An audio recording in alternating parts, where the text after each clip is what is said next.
শিৱসাগৰৰ অসামৰিক চিকিৎসালয়ৰ চৌহদত থকা গছ কাটি তহিলং কৰিছে একাধিক ঠিকাদাৰে।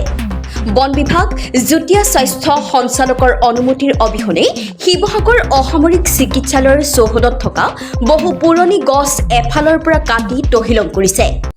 শতিকা বছৰ ধৰি শ বছৰ ধৰি ইয়াত এই গছসমূহে এক প্ৰাকৃতিক সৌন্দৰ্য শোভা বৃদ্ধি কৰিছিল। আজি আমি দেখিবলৈ পালো যে কোনে আচলতে কি কাৰণত কি উদ্দেশ্য আগত ৰাখি এই গছসমূহ ইয়াত ধ্বংস কাৰ্যত জড়িত হ'ল এই কথাটো আমি জানিব পৰা নাই। আমি হস্পিটেল কৰ্তৃপক্ষৰ পৰা আমি জানিব বিচাৰিছো, কিন্তু কোনো এই বিষয়টোত সমাধান কৰিব পৰাকৈ আচলতে এটা মতামত দিব পৰা আচলতে কি কাৰণত গছসমূহ কটা হৈছে। গতিকে আমি এটা কথা টাইমছ অফ তহন্তাই কৈছো, যিটো সময়ত অসমৰ সৰ্বত্ৰ ৰাইজে অসম চৰকাৰে দল সংগঠন অনুষ্ঠান প্ৰতিষ্ঠানে বৃক্ষৰোপণৰ জৰিয়তে প্ৰকৃতি সংৰক্ষণৰ কথা কৈ আহিছে, তেনে সময়তে ইয়াত এটা শ বছৰ পুৰণি গছসমূহ কি কাৰণত কাটিবলগীয়া হৈছে এই কথাবোৰ আমি জিলা আমাৰ কৰ্তৃপক্ষ আছে চিকিৎসালয় কৰ্তৃপক্ষৰ পৰা আমি জানিব বিচাৰো। আৰু এই কাৰ্যৰ লগত জড়িত ঠিকাদাৰে হওক বা ইয়াত কৰ্তৃপক্ষই হওক, এই কাৰ্যৰ লগত জড়িত এটা তদন্ত হ'ব লাগে। তদন্তত যোন জড়িত হয় তেওঁৰ পৰা কঠোৰ অনুশাসনমূলক এটা ব্যৱস্থা গ্ৰহণ কৰিবৰ বাবে আমি টাইমছ অফ তহন্তাই দাবী উত্থাপন কৰিছো। বন বিষয়াৰ লগত এটা কথা স্পষ্ট যে সাধাৰণতে কৰবাত এটা সৰু ঘটনা হলে বা কৰবাত কিবা সৰু সাধাৰণ ঘটনা এটা সংঘটিত হলে বন বিভাগ গৈ তাত পায়গে, কিন্তু ইয়াত হস্পিটেলৰ দৰে এটা ভিতৰৰ এটা আৱাসস্থলীৰ ভিতৰত ইমান ডাঙৰ ডাঙৰ গছসমূহ কাটি দিয়া হৈছে। তেওঁলোকে নিশ্চয়কৈ আমি ভাবো যে এই কথাটো অৱগত নোহোৱাকৈ নিশ্চয়কৈ নাথাকে, এই কথাটো কৈছো। আৰু এটা কথা স্পষ্ট যে এই গছসমূহ কাটি দিয়াৰ লগে লগে ইয়াত এটা অনাগত দিনত ইয়াত গৰমৰ প্ৰকোপ পৰিব আৰু গৰমৰ সৈতে সহাৱস্থান কৰিবকৈ ৰোগীসকল সাজু হৈ থাকিব লাগিব। এই কথা বতৰাবোৰ আচলতে যিসকল ঠিকাদাৰে নুবুজাকৈ এই কামসমূহ সম্পাদন কৰিছে, আমি পুনৰবাৰ কৈছো তেওঁলোকৰ ওপৰত কঠোৰ অনুশাসনমূলক ব্যৱস্থা। ইয়াৰ পৰিপ্ৰেক্ষিতত তীব্ৰ ক্ষোভ প্ৰকাশ কৰিছে অসমীয়া যুৱ মঞ্চ, আটাছৰ শিৱসাগৰ জিলা সমিতিকে ধৰি বিভিন্নজনে।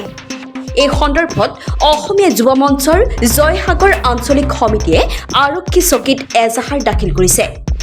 শিৱসাগৰৰ পৰা আফিক আহমেদৰ ৰিপৰ্টাৰ লাইভ অসম।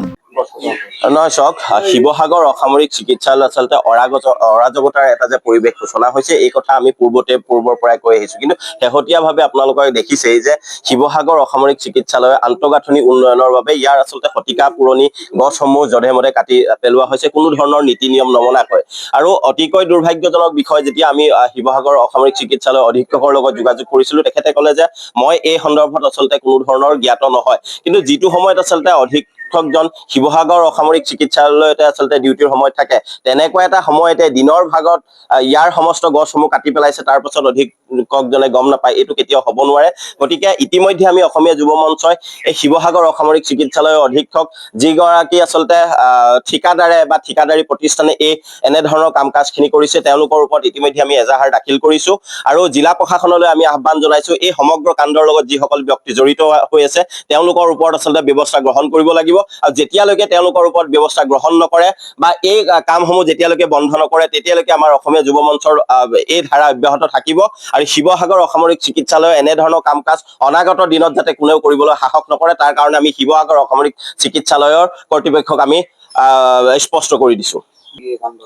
নহয়, যেতিয়া আমি অধীক্ষক বা ঠিকাদাৰী প্ৰতিষ্ঠানৰ লগত যোগাযোগ কৰিছিলো, তেতিয়া তেওঁলোকে ক'লে যে আমি বন বিভাগৰ পৰা অনুমতি লোৱা নাই। গতিকে এই ক্ষেত্ৰত নিশ্চিতভাৱে বন বিভাগ জড়িত নাই বুলি আমি ভাবিছো, কিন্তু যিহেতু আমি এখন এজাহাৰ দাখিল কৰিছো, প্ৰশাসনে ব্যৱস্থা গ্ৰহণ কৰিব, তদন্ত কৰিব। আৰু যদি তদন্তত বন বিভাগৰ গাফিলতিৰ কথা স্পষ্ট হয়, তেতিয়া বন বিভাগৰ ওপৰতো যাতে ব্যৱস্থা গ্ৰহণ কৰে, তাৰ কাৰণে আমি মাননীয় মুখ্যমন্ত্ৰী মহোদয়লৈ আমি আহ্বান জনাম।